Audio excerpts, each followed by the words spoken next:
এই মাঠটাতে নদীর জল ঢুকে গেছে। দেখুন ধানের চারা ফেলেছিল, ধানের চারাগুলো অ্যাকচুয়ালি নষ্ট হয়ে গেল। কারণ সকালে মাঠে এসে প্রথমে পুরো জমি থেকে রজনীগন্ধা ফুল তোলা হয়। এই মাঠটাতে নদীর জল ঢুকে গেছে। দেখুন ধানের চারা ফেলেছিল, ধানের চারাগুলো অ্যাকচুয়ালি নষ্ট হয়ে গেল। কারণ এই যে সামনে দেখছেন এই জমিগুলোতে ধান লাগাবে বলে ধানের চারা ফেলেছিল আমাদের পাশের একজনা।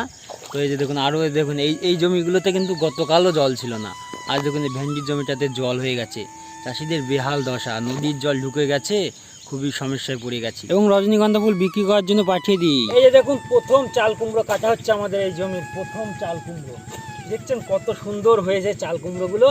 বেশ কয়েক পিস চাল কুমড়ো আছে, তখন চাল কুমড়োগুলো কাটছি। প্রথম দিন কাটা হলো 4 পিস চাল কুমড়ো হয়েছে। তো এখন এইগুলো বাড়িতে নিয়ে যাচ্ছি। এরপরে যে এখন মাঠে চলে আসলাম ভেন্ডি ভাঙতে। তো এখন পুরো জমি থেকে ভেন্ডি ভাঙা হবে। বাবার আমি দুজন মিলে এরকম দুভাগ ভেন্ডি তুলি এবং ভেন্ডির ভাগ দুটো বাড়িতে নিয়ে আসা হয়। এরপরে যে দেখুন আমাদের এই পেঁপে বাগান থেকে এখন পেঁপে ভাঙছি। এই দেখুন আমাদের এই নতুন পেঁপে বাগান থেকে এরকম এক ব্যাগ পেঁপে ভাঙালো এবং এই পেঁপেগুলো এখন বাড়িতে নিয়ে যাবো। এরপরে সবজিগুলো সাইকেলে বেঁধে নিয়ে বিক্রি করার উদ্দেশ্যে বেরিয়ে পড়ি। আমার এই ভিডিওটা অ্যাকচুয়ালি গতকাল রবিবারে। দেখুন কত মানুষ নবদ্বীপ গঙ্গা থেকে জল তুলে শিমলিবাসের উদ্দেশ্যে রওনা দিয়েছে জল ঢালতে। শিবনিবাসের শিবলিঙ্গ এশিয়ার দ্বিতীয় বৃহত্তম শিবলিঙ্গ। হাজার হাজার ভক্তগণেরা চলেছে জল ঢালতে। এবার ঠাকুরতলা আড়তে এসে আমার সমস্ত সবজি বিক্রি করে আবার বাড়ির উদ্দেশ্যে রওনা দিই। প্রতি বছরই শ্রাবণ মাসের সোমবারে হাজার হাজার ভক্তগণেরা এই শিবলিঙ্গে জল ঢালে। আমি এর আগে দুবার পায়ে হেঁটে শিবনিবাসে জল ঢালতে গেছি। হাজার হাজার ভক্তগণেরা শিবনিবাসে শিবলিঙ্গে জল ঢালে। হর হর মহাদেব।